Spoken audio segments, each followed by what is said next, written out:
My name is Janice. Sitting in my car outside the newly purchased farmhouse on Lake Haven, I stared at the elegant white porch and the gentle blue shutters. The memory of my father's voice, trembling as he left a voicemail, "Janice, please come back. I know what I threw away," still echoed in my ears.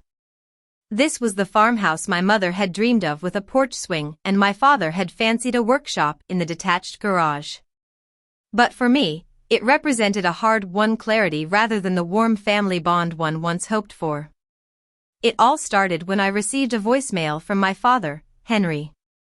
I was at my desk at the marketing firm where I worked as a senior marketing strategist, handling high-profile campaigns across the country. His voice was cold. "Don't come back. We're moving on without you."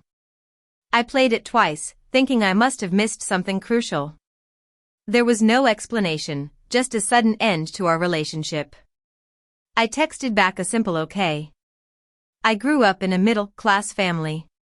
My father, Henry, was a proud but sometimes stubborn man.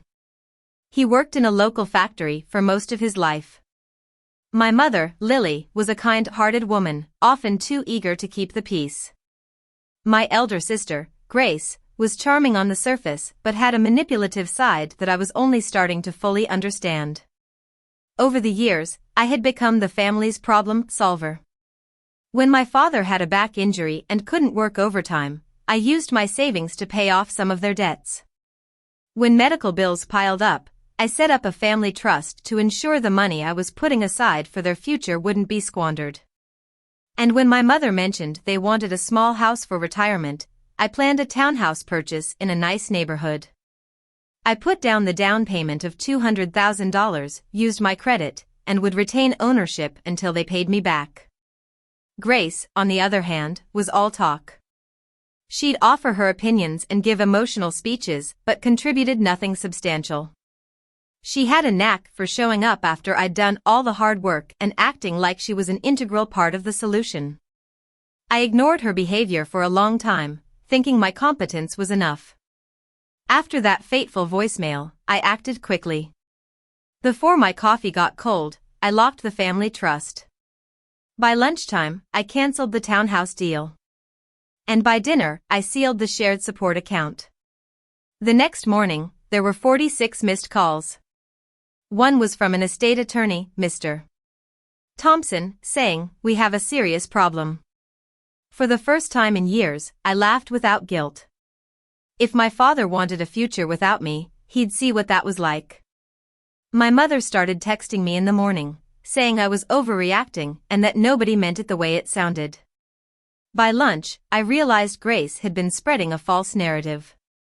A cousin texted me, asking if I was okay and saying she heard I'd been under a lot of pressure.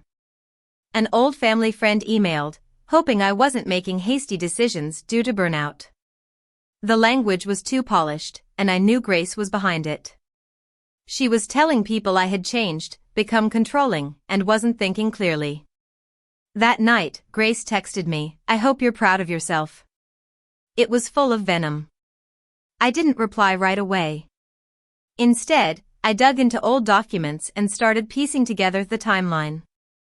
I called Mr. Miller, our longtime accountant. He was a straightforward man who had been with our family for over a decade before Grace convinced my parents to switch to a new firm. When I met Mr.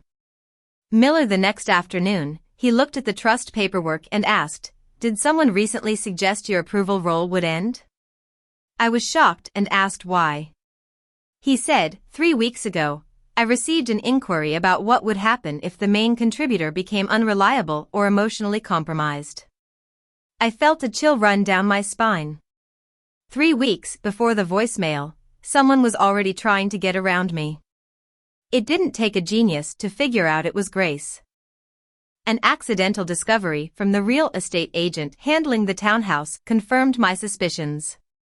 Grace had written to the agent, claiming I'd stepped away due to emotional instability and was lashing out at the family.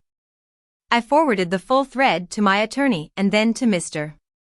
Thompson, the estate attorney. I wrote, "This is why your clients have a serious problem. My father then sent a message asking for 5 minutes, no yelling, saying we were told things.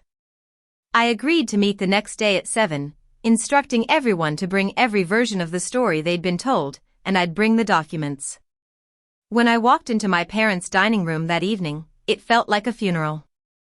My father sat at the head of the table, trying to maintain an air of authority. My mother looked exhausted, her hands clasped tightly. Grace sat across from me, looking cold and composed, pretending to be innocent. I laid out the documents one by one. The proof of the down payment transfer for the townhouse, my signed escrow documents, trust formation records, and support account statements showing unnecessary spending. Then I put down the printout of Grace's message claiming my emotional instability. Grace tried to defend herself, saying everyone was under stress. I then showed Mr. Miller's summary of the inquiry from 3 weeks ago. My mother gasped, 3 weeks ago? My father turned to Grace, and she started babbling, saying she was just preparing for all possibilities because I'd been distant. I asked, when did I say I wanted to cut Mom and Dad out? She stammered and gave a false answer. My father quickly pointed out the lie. I asked another question, when did I ever say I wanted control of everything? She looked at my mother, and my mother's face went pale. She finally realized what was going on. My father asked Grace if she'd told people I was unstable. She said she was concerned. I leaned forward and said quietly, you didn't protect them from me. You tried to replace me. The room fell silent.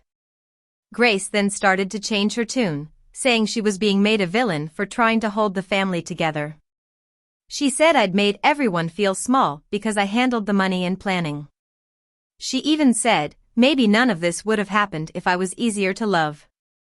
My mother gasped again, and it was clear she understood Grace's real resentment, my reliability.